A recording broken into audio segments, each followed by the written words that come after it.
Okay, so this is Iona, who's just travelled from Kent, is it? Yes, Deal. Oh, Deal. Okay, perfect. And obviously, you just booked on the permanent makeup startup training course with Katy. Now, what do you do at the moment? You have your own salon, don't you? Yes, yeah, beauty therapy. And how long have you been sort of doing that for? I've been doing beauty therapy for full time for about 11 years, and I've owned my own salon for 8. Okay, and is that doing all the different types of treatments, the majority of the sort of Pretty much, yeah. I don't do the fake stuff. I don't do fake tan, fake lashes, fake nails. So more natural sort of things and feel-good sort of treatments. Waxing, tinting, manicures, pedicures, those sorts of things, yeah. Okay, and then what made you decide to potentially get into permanent makeup? I had one client in particular come in who I thought I was going to remove the pencil from her eyebrows when I was doing her eyebrows shaping. So I said I might just end up removing the pencil, and she said, "Oh no, they're microbladed on," and I kind of thought, really? Oh right. As in, like, you didn't think they suited her, or? I thought that the hair strokes, I liked the idea, but I thought personally the hair strokes looked too thick, and I thought they looked slightly blue tinged. Okay, yeah. So I don't know how long ago she'd had them done or anything, but my first thought, rightly or wrongly, was I reckon I could do better. Yeah.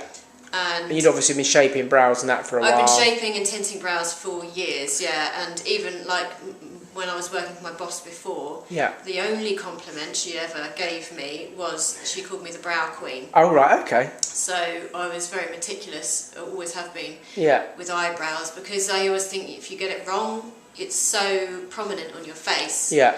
So I started looking into microblading. I hadn't heard of it at that point. Right, okay. And then in the last year or so, it just seems to be everywhere. Yeah. Because originally you were thinking of doing maybe a microblading only course. Yes. And then obviously change your mind to do the course with the machine method and everything as well. So mainly it was financial, because when I looked at sort of roughly how much it was going to cost to do the whole lot, I just thought, bloody hell, I'm not sorry. That's all right. No, don't worry. We had plenty of people. It's so much money, but as opposed to microblading on its own, which is obviously a little bit more limiting, but much cheaper to sort of to start the up initial with. outlay. Yeah.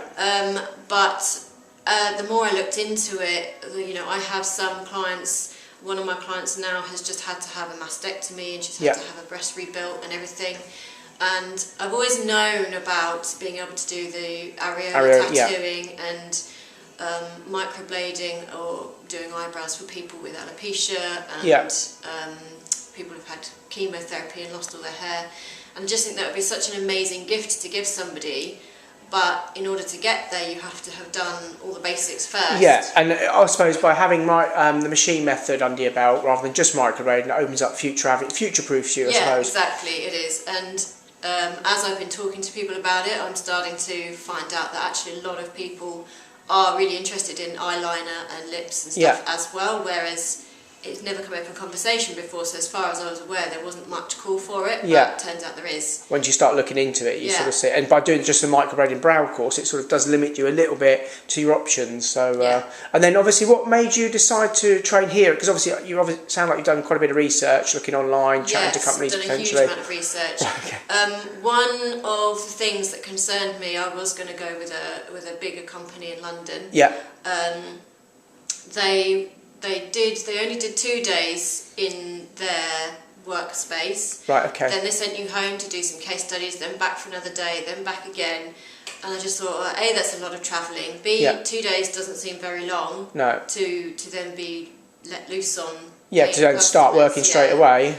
And then when I spoke to her on the phone to get an idea of prices and what to expect and all that sort of stuff, I asked about insurance. Yeah. And I said, so what happens when you're having to do your case studies at home? And she said, well, when you're on our premises, you're covered by our insurance, but when you're at home, you'll have to get your own, like temporary insurance. Yeah. And I thought, well, that's going to be a lot of money on top of what I'm already paying out. Then you've got to do all of the research into different insurance companies. Yeah.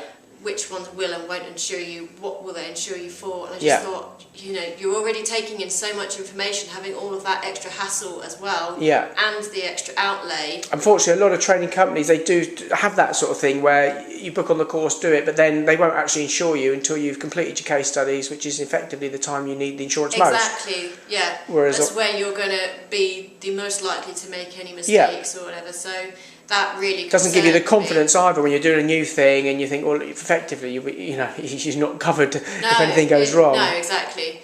Especially for something like permanent makeup. Yeah. So I then was researching more blogs and looking at different people who have said, you know, where should I go for training? It's a minefield. Yeah.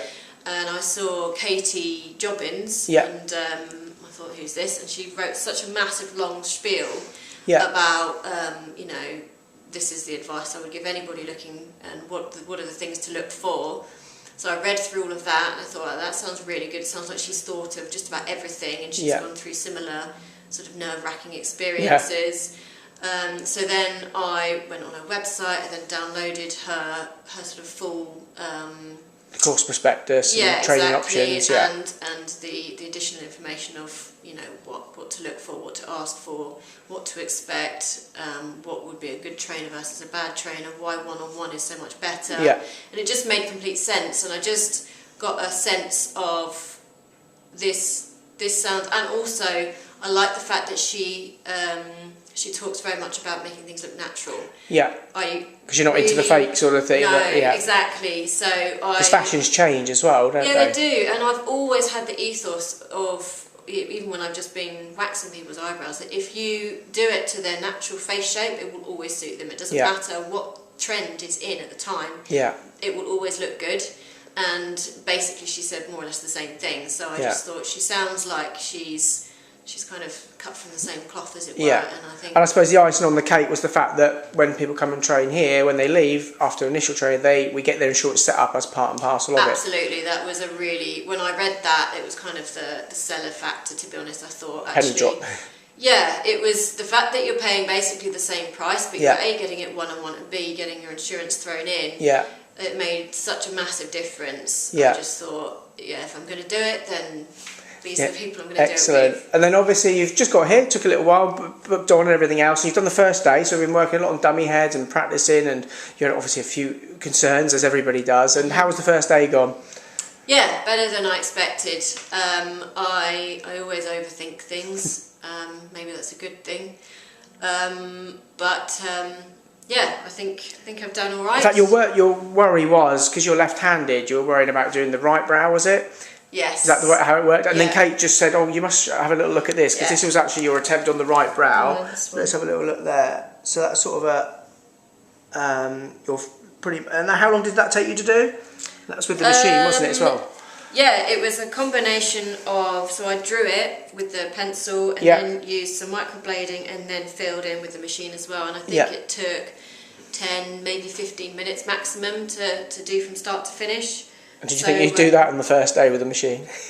No, I didn't know. I didn't know what to expect with the machine, and I thought that when you use the machine, it's going to put like a really dark line in straight away, and if you mess it up, it's going to be really difficult to correct. And obviously that you're into the more natural look, and Kate tries to tailor the machine and the speeds and the needles to what you want to actually achieve, I suppose, as well. Yes, yeah.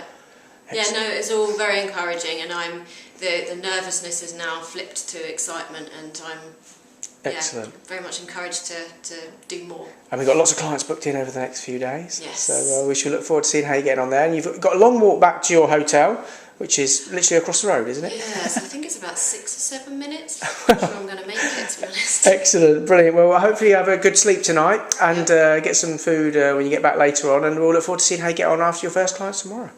Thank you very much. Have a good night, Iona. Yeah, take care. See ya.